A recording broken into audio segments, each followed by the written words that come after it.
Hi hello ಎಲ್ಲರಿಗೂ ನಮಸ್ಕಾರ. ಶಾಂತಿ cooking and health ಟಿಪ್ಸ್ಗೆ ಸ್ವಾಗತ. ನಾನಿವತ್ತು ಕೇವಲ ಒಂದೇ ಒಂದು ಟೊಮೊಟೊನ ಬಳಸಿ ಟೊಮೊಟೊ ರಸಮನ್ನು ಮಾಡ್ತಾಯಿದ್ದೀನಿ. ತುಂಬ ಸುಲಭವಾಗಿ ಮತ್ತು ಬೇಗನೆ ಇದನ್ನು ಮಾಡ್ಕೊಳ್ಬೋದು. ಬ್ಯಾಚುಲರ್ಸ್ಗಳಿಗಂತೂ ಒಂದು ಒಳ್ಳೆ ರಸಮ್ ಅಂತಲೇ ಹೇಳ್ಬೋದು. ಬನ್ನಿ ಹಾಗಿದ್ರೆ ಇದನ್ನ ಹೇಗೆ ಮಾಡೋದು ಅಂತ ನೋಡೋಣ. ಅದಕ್ಕಿಂತ ಮೊದಲು ಯಾರೆಲ್ಲ ನಮ್ಮ ಚಾನಲ್ನ ನೋಡ್ತಾ ಇದ್ದೀರಾ ಪ್ಲೀಸ್ ಲೈಕ್ ಆ್ಯಂಡ್ ಸಬ್ಸ್ಕ್ರೈಬ್ ಮಾಡಿ ಆ್ಯಂಡ್ ಸಪೋರ್ಟ್ ಮಾಡಿ. ರಸಮ್ ಮಾಡಲಿಕ್ಕೆ ಮೊದಲಿಗೆ ನಾನಿಲ್ಲಿ ಒಂದು ನಿಂಬೆಹಣ್ಣಿನ ಗಾತ್ರದ ಹುಣಸೆ ಹಣ್ಣನ್ನು 10 ನಿಮಿಷ ಮೊದಲೇ ನೀರಲ್ಲಿ ನೆನೆಸಿಟ್ಕೊಂಡಿದ್ದೆ.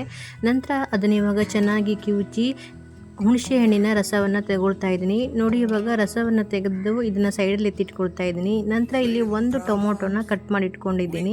ಹಾಗೆ ಅದ್ರ ಜೊತೆಗೆ ಒಂದು ಸ್ವಲ್ಪ ಬೆಳ್ಳುಳ್ಳಿ ಹೆಸಳು, 1 ಸ್ಪೂನ್ ಆಗುವಷ್ಟು ಜೀರಿಗೆ ಮತ್ತು ಮೆಣಸಿನಕಾಳು, 2 ಹಸಿಮೆಣಸಿನಕಾಯಿಯನ್ನು ತೊಗೊಂಡಿದ್ದೀನಿ. ಇದೆಲ್ಲವನ್ನು ಇವಾಗ ಮಿಕ್ಸಿ ಜಾರಿಗೆ ಸೇರಿಸ್ಕೊಳ್ತಾ ಇದ್ದೀನಿ. ನಂತರ ಕಟ್ ಮಾಡಿ ಇಟ್ಕೊಂಡಿರುವಂತಹ ಒಂದು ಟೊಮೊಟೊ ಹಣ್ಣನ್ನು ಸಹಿತ ಮಿಕ್ಸಿ ಜಾರಿಗೆ ಸೇರಿಸ್ಕೊಂಡು ನೀರನ್ನು ಸೇರಿಸ್ಕೊಳ್ದೆ ಹಾಗೆ ಡ್ರೈ ಆಗಿ ಇದನ್ನು ನಾನು ರುಬ್ಕೊಳ್ತಾ ಇದ್ದೀನಿ. ನೋಡಿ, ತುಂಬ ನುಣ್ಣಗೆ ರುಬ್ಕೊಳ್ಳೋದನ್ನೇ ತರ್ತರಿಯಾಗಿ ಇದನ್ನು ರುಬ್ಕೊಂಡು ಇಟ್ಕೊಂಡಿದ್ದೀನಿ. ನಂತರ ಆಲ್ರೆಡಿ ಕಿವುಚಿಟ್ಕೊಂಡಿರುವಂತಹ ಹುಣಸೆಹಣ್ಣಿನ ರಸಕ್ಕೆ ರುಬ್ಬಿಟ್ಕೊಂಡಿರುವಂತಹ ಮಸಾಲೆಯನ್ನು ಸೇರಿಸ್ಕೊಂಡು ಒಮ್ಮೆ ಚೆನ್ನಾಗಿ ಇದನ್ನು ಮಿಕ್ಸ್ ಮಾಡ್ಕೊಳ್ತಾ ಇದ್ದೀನಿ. ಹಾಗೆ ಒಗ್ಗರಣೆಗೆ ಒಣಮೆಣಸು, ಕರಿಬೇವು, ಇಂಗು ಮತ್ತು 1-2 ರಿಂದ 3 ಬೆಳ್ಳುಳ್ಳಿ ಎಷ್ಟನ್ನು ಜಜ್ಜಿಟ್ಕೊಂಡಿದ್ದೀನಿ. ನಂತರ ಒಂದು ಪಾತ್ರೆಗೆ ಎಣ್ಣೆನ ಸೇರಿಸ್ಕೊಂಡು ಎಣ್ಣೆ ಚೆನ್ನಾಗಿ ಕಾದ ನಂತರ ರೆಡಿ ಮಾಡಿಟ್ಕೊಂಡಿರುವಂತಹ ಮೆಣಸು ಮತ್ತು ಕರಿಬೇವನ್ನೆಲ್ಲ ಸೇರಿಸ್ಕೊಳ್ತಾ ಇದ್ದೀನಿ. ಅದರ ಜೊತೆಗೆ ಸ್ವಲ್ಪ ಇಂಗನ್ನು ಸೇರಿಸ್ಕೊಂಡು ಒಗ್ಗರಣೆ ಮಾಡ್ಕೊಳ್ತಾ ಇದ್ದೀನಿ. ನಂತರ ಒಂದ್ಸಲ ಚೆನ್ನಾಗಿ ಮಿಕ್ಸ್ ಮಾಡ್ಕೊಳ್ತಾ ಇದ್ದೀನಿ. ಬ್ಯಾಚುಲರ್ಸ್ಗಳಂತೂ ಜಾಸ್ತಿ ಸಾಮಗ್ರಿಗಳನ್ನು ಯೂಸ್ ಮಾಡ್ದೇನೆ ತುಂಬಾ ಸುಲಭವಾಗಿ ಮತ್ತು ಬೇಗನೆ ಈ ರಸಮನ್ನು ಮಾಡ್ಕೊಳ್ಬೋದು.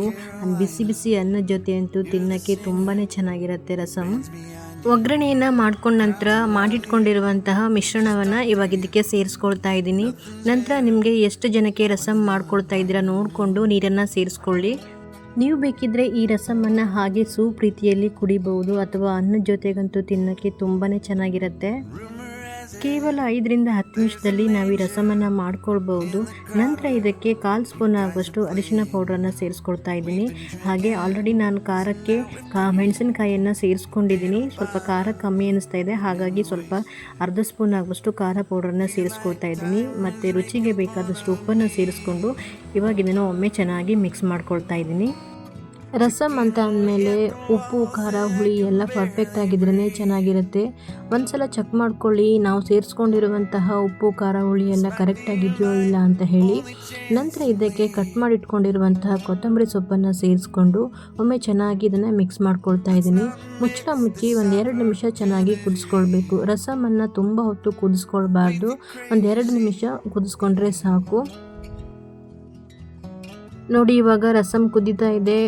ಟೊಮೊಟೊ ಹಣ್ಣಿನ ರಸಮ್ ರೆಡಿಯಾಗಿದೆ. ನೋಡಿದ್ರಲ್ವ, ಕೇವಲ ಒಂದೇ ಒಂದು ಟೊಮೊಟೊ ಹಣ್ಣನ್ನು ಬಳಸಿ ಮನೆ ಮಂದಿಗೆಲ್ಲ ಆಗುವಷ್ಟು ರಸಮನ್ನು ಹೇಗೆ ಮಾಡೋದು ಅಂತ ಹೇಳಿ.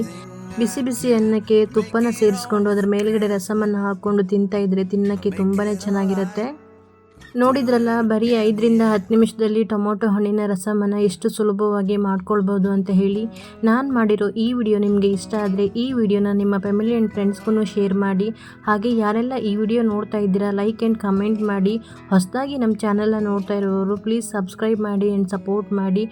ಬಾಯ್, ಹ್ಯಾಪಿ ಕುಕ್ಕಿಂಗ್. ಮತ್ತೆ ಸಿಗೋಣ ಹೊಸ ರೆಸಿಪಿಯೊಂದಿಗೆ.